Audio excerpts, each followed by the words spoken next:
was increasingly anonymous in nature. So in the 18th century, you had three types of tax. You had land tax, the tax upon landholders. You had customs tax, duties on goods, and you had an excise tax. Okay? Now, land and customs duties were collected in person by a local office holder. Okay? So you would meet the taxman. Okay? Imagine that, a horrific prospect.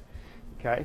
There was a different type of tax that developed, which was in a way that the secret of the success of Britain's financial durability in the 18th century. You'll remember that I talked about in this new type of fiscal military state, which was the excise tax. Now, the difference with the excise tax was that it was centrally coordinated by a central excise office.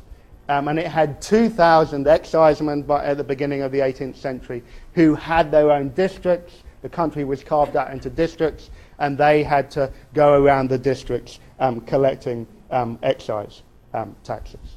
This was seen to be a new, efficient form of taxation because it was centrally coordinated and exercised. Nonetheless, you still met the taxman. You still knew who the exciseman was. Okay? Contrast that to the reintroduction of income tax in 1842. Okay? Income tax had briefly been put in place during the Napoleonic Wars and was scrapped, and then reintroduced in 1842 and has been operating ever since. What was new about income tax was the way in which it was collected. Basically, there were a set of standardized forms that allowed tax to be deducted at source, okay, from employers. That is to say that there were a whole series of standardized procedures, and that meant you just had to fill out the forms, or your employer had to fill out the forms, and you would never meet the tax person. Just like filling in a tax return now. How many of you have had to fill in a tax return? Yeah. So have you ever met a tax person? No. Okay? It's a remarkable thing. We don't meet the people who take our money. By 1870, this new system of income tax was operated by just 361 surveyors and inspectors. Okay? That's a remarkable change. That a key form of income from the state is generated from a largely bureaucratic process in which seems not mysterious, but it seems at least distant from those who are receiving tax.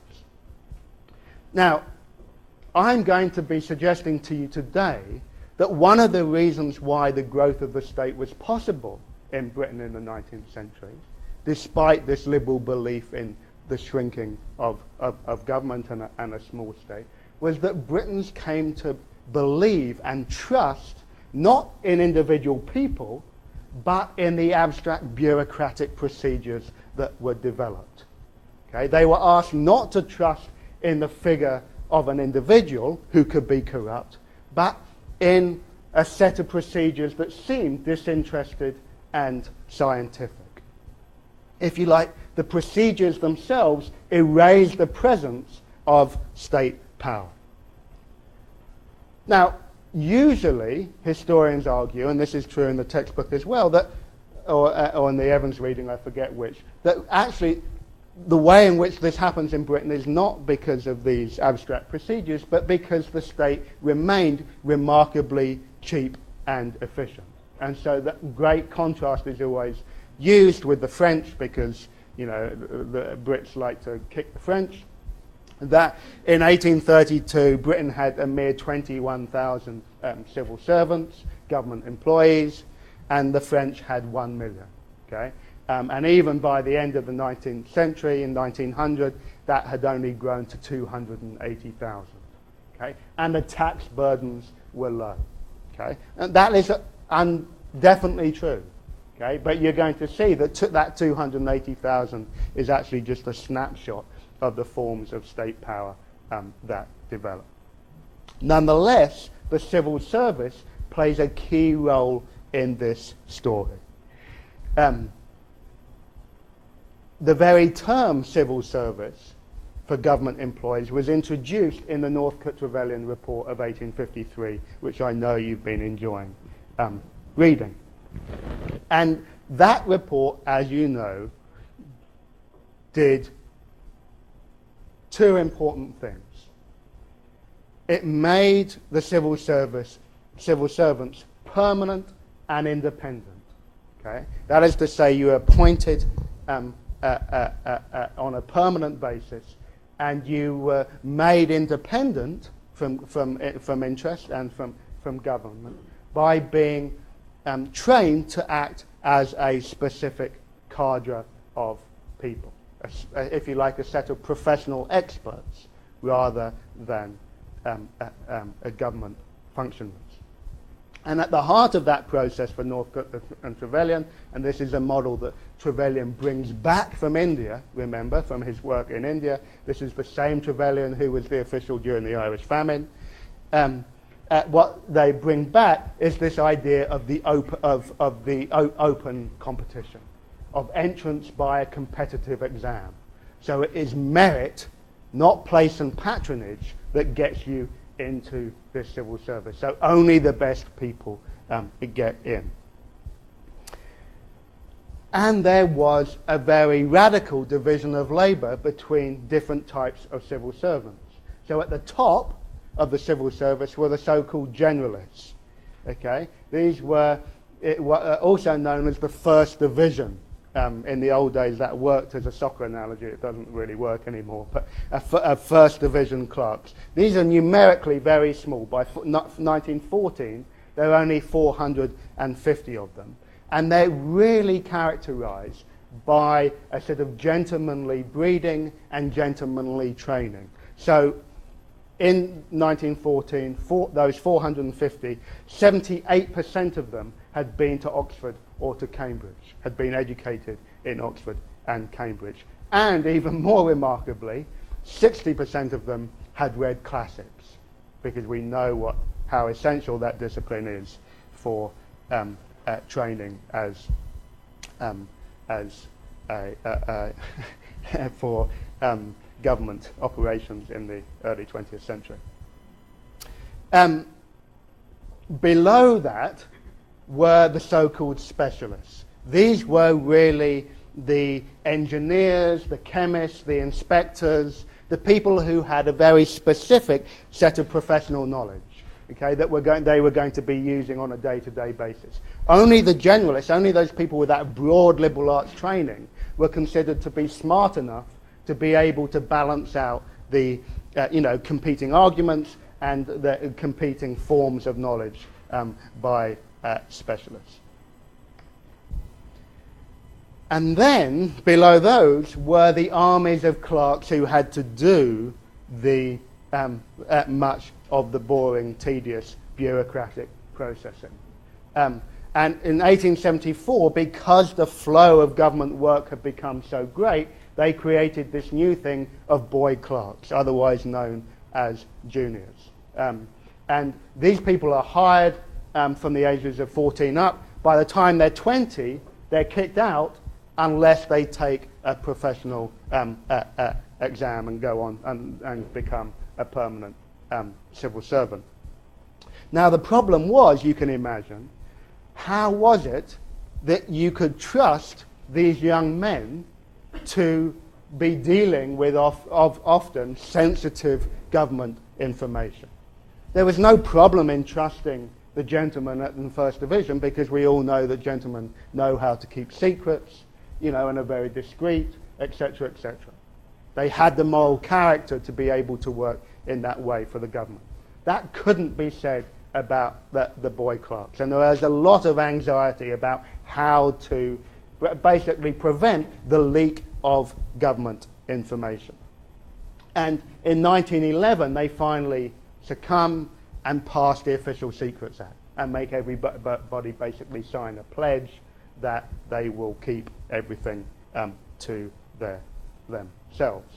And in a way, the signing of the Official Secrets Act is a recognition of the failure that moral character alone would be sufficient.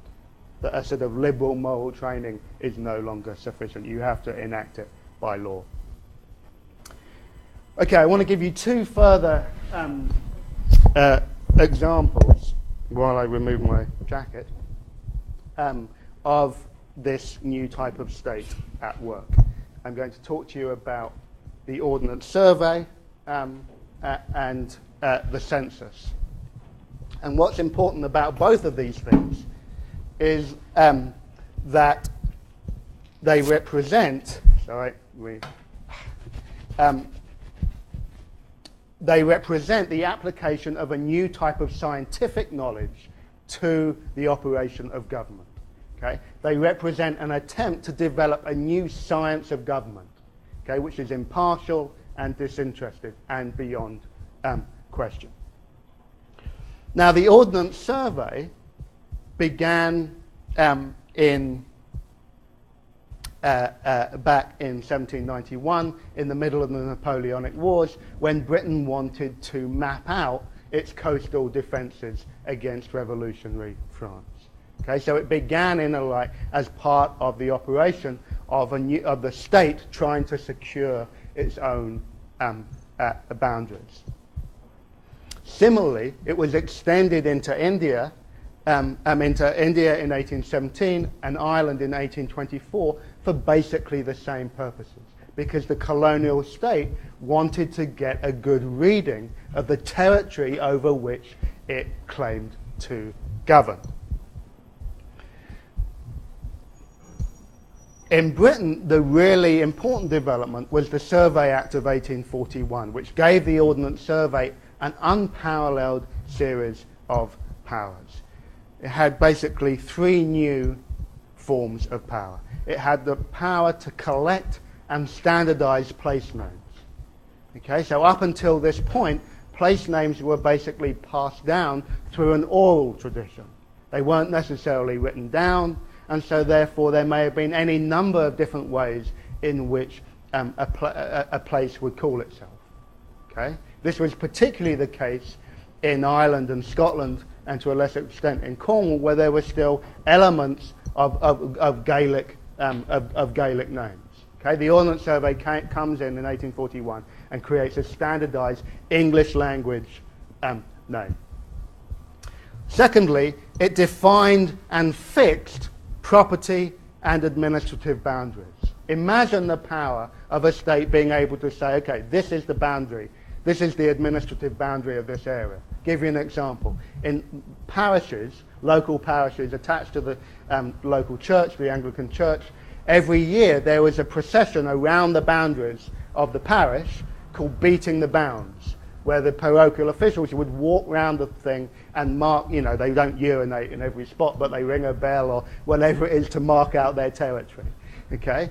Now, the Ordnance Survey meant those types of oral and performative routines were no longer needed.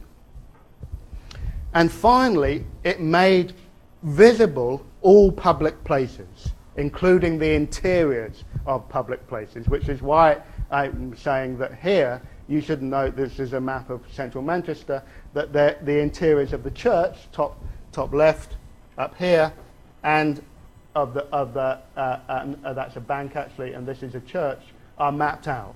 So you can actually see the internal structure of buildings that were held to be public.